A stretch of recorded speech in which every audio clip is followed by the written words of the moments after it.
what lasting effects will the COVID-19 pandemic have on the church? Has fear overtaken some believers, causing them to stay away from churches even after restrictions have been lifted? Joining us today to talk about these timely issues is Rohan Crown, pastor of Amazing Grace Community Church here in Lethbridge. Rohan, thank you so much for joining us today. Thanks for having me on, Jeanette. Yeah, and it's lovely to meet you too. Yes. My understanding is you've been here many times, but I haven't had the opportunity to meet you yet. It's good to be here. Thank you for having me. That's great. So your church has not quite opened to the public yet, but I understand that you will be doing so soon, right? Yeah, so this Sunday we're going to hopefully open up to the public. We've been doing pre-recorded services up until this time, and the main reason we haven't is because we didn't have the equipment to live stream, and so we wanted to have the option, if people weren't comfortable yet coming, that they could watch the service live, and people who could come in based upon the restrictions given to us by Alberta Health Services. Right, so you were doing church online? Yes, we were doing pre-recorded services. So it looked a little different, recording midweek and then producing something for Sunday morning. I see, yeah. So what was the response from your members? Yeah, I think overall it was a good response. Probably one of the good things that happened as a result of this was because of our connections in the community, people were actually checking us out online. And I was getting a fair few comments from people. Thank you for putting your services online. People who had never walked into our church before. My family's in Australia as well, so it was actually a joy for them to, they were watching my services over in Australia. So That's that was wonderful. That was good too. So I think there's been some positives come out of this, and I think the other positive is because we lacked the equipment to be able to live stream. Someone made a very healthy donation to us in order to get the equipment to be able to do that. So I think there's a blessing that's come out of this for sure. I was wondering too, with more churches going online, if maybe it would attract people who normally wouldn't have the enough bravery or whatever to walk into a church for the first time, right? I think so. I think it gives a little bit of window into the church, right? And lets them check out a church before they actually go in. So I think that's a blessing that's a part of this. Yeah. Do you think that it's an effective alternative to meeting in person? Yeah, I think it is an effective alternative. I think the people who commented to me that they were looking at our services, they already knew me.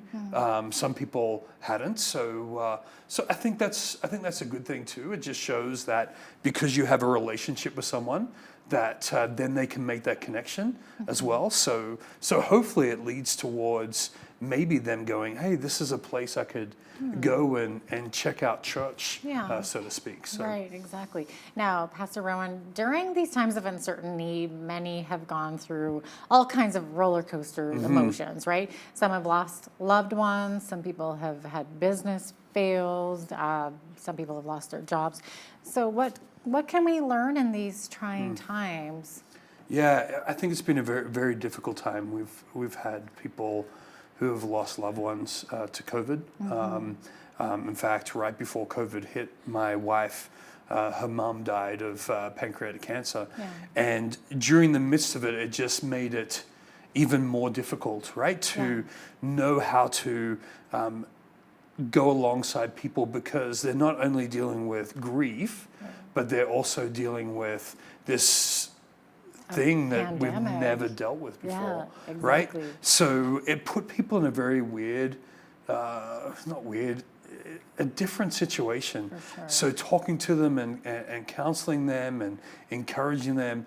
On top of that, I'm also dealing with it, right? Yes. And I would say there were periods that I went through some anxious times in my own life. Wow. Right?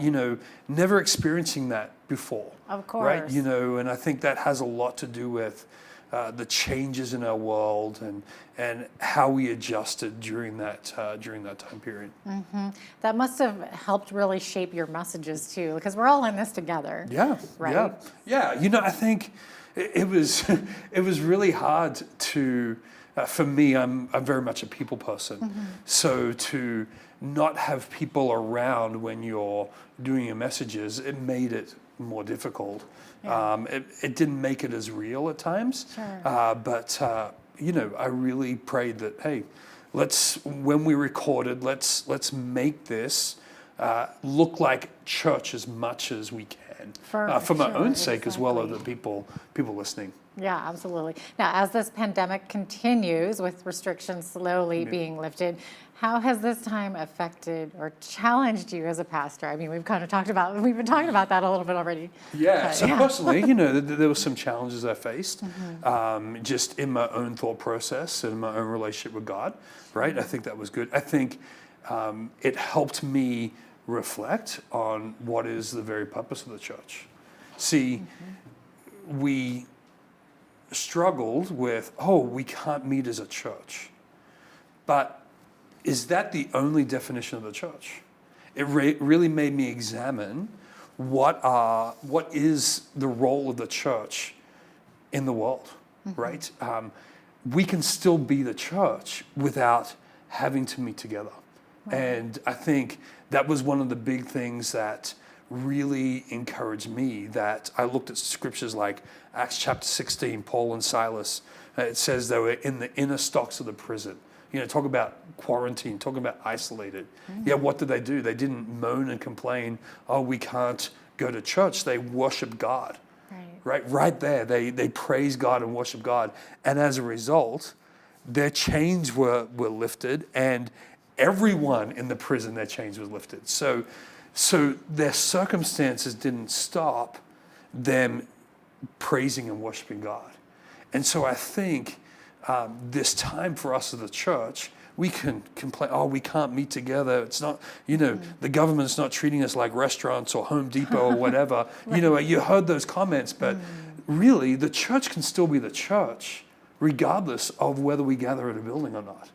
And so we just found ways, or God really opened up ways in which we could still be the church without having to meet together. And that was really cool. And to see how that really impacted people's lives around us. Yeah, absolutely. And I think everyone's going through this together, right? And we're all facing fears and anxieties and different challenges. So fear and trials in life seem to sometimes reveal who we really are as people, right? So is this a good thing, in your opinion?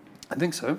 I think anytime that I was actually reading a passage in Isaiah just before I came, anytime God confronts us with challenges, there is a chance for us. We can throw our fists up at God and complain, right? Or we can, healthily submit to God and say, okay, God, what do you want to do in my life during this time, right? And that was hard, right? Because we get used to the same patterns of relationships, of life, of things we do, and that was all upended. And so it's then up to us as believers to, humble ourselves and seek the face of God in the midst of these challenges. Now, that sounds really easy, me saying that, but it wasn't really easy because I'm stubborn just like every other person in the world, right? So yeah, it was a learning time. You're human. That's what it is. You're That's human. Right. Yeah.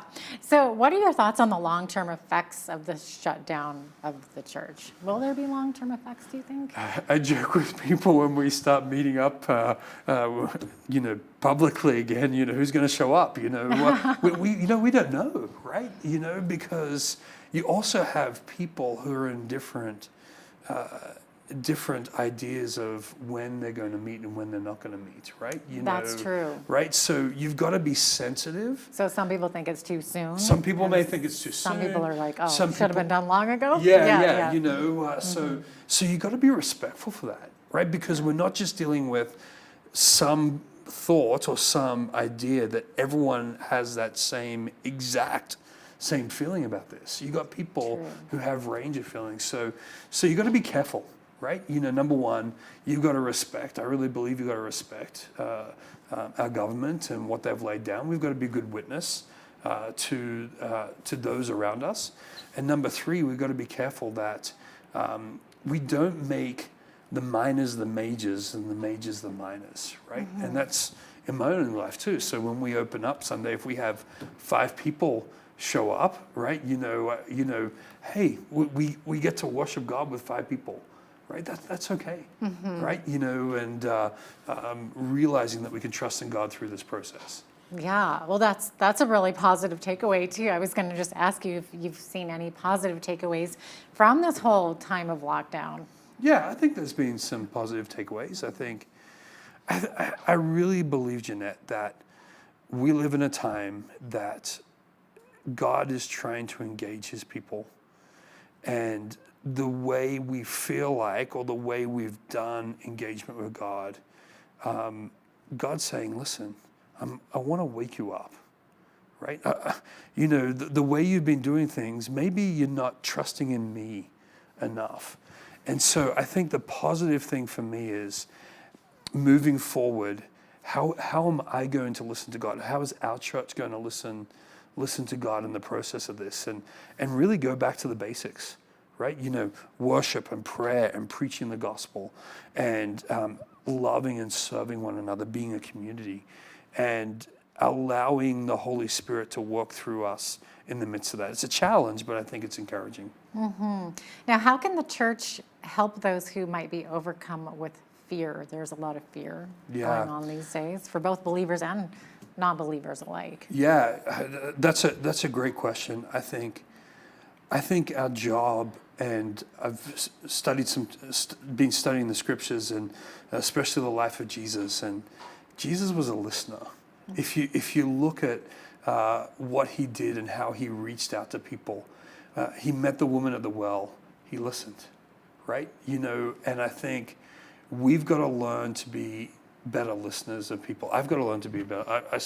I think more with my mouth than anything, and I've got to learn to use those ears more effectively and listen to people's fears, and let them take the time to reveal those things to me, and pray with them, encourage them, journey with them through those fears. And that's what I've been praying as we move forward through this, that I do that better. So yeah. What do the scriptures say about fear? I know there's a lot in there. The fear of the Lord is the beginning of all wisdom, right? That's a healthy fear, right? Philippians talks about do not be anxious, right? But with prayer and supplications, good one for these days. right? Make your requests known to God, right? So I think there's a lot of ways in which we can respond to healthy fear. And I think the healthy fear is, okay, God's in control, God is sovereign, and we can trust in him. I remember sitting at the beach in Florida when all this COVID happened, because that's where my in-laws lived, and I remember seeing the sun rising, because my kids and my nieces wanted to see the sunrise. And I remember taking a picture right at the beginning of COVID and posting on my Facebook. It's awesome to know that God's in control, right? Right there, God knows what we're going through. So that can help alleviate our fears. At the same time, opening up to people, reach out, right? Don't hide in a way that you're not willing to really get the help you need during this time. So there's lots of different ways, and get people praying for you. Yeah, for sure. Do you have any favorite verses that have helped you overcome these times of uncertainty? Yeah, I think Philippians 4. Do not be anxious for anything. I think for me, I've been reading this book. It's called The Valley of Vision, and it's actually prayers written by the Puritans. And I've been reading that most mornings, and just having a solid prayer life. And even they use a lot of scriptures, various scriptures, to pray to God, and sometimes in our anxiety and our fear we don't know what to pray, and just to be able to sit and pray those prayers and take the time to listen to God, that has really helped me. Going to the Psalms is another way in which I can experience. I actually did a series through Psalm 119, the longest psalm in the Bible, where I just shared my thoughts about what God's communicating to us through that psalm. And that was helpful for me. And I kept on doing it. I don't know how many people were watching it, but it was really helpful to me to know that the covenant-keeping God is steadfast in his love and faithfulness to us as his people. So That was Rohan Crown, lead pastor of Amazing Grace Community Church here in Lethbridge. Thanks so much for joining us today.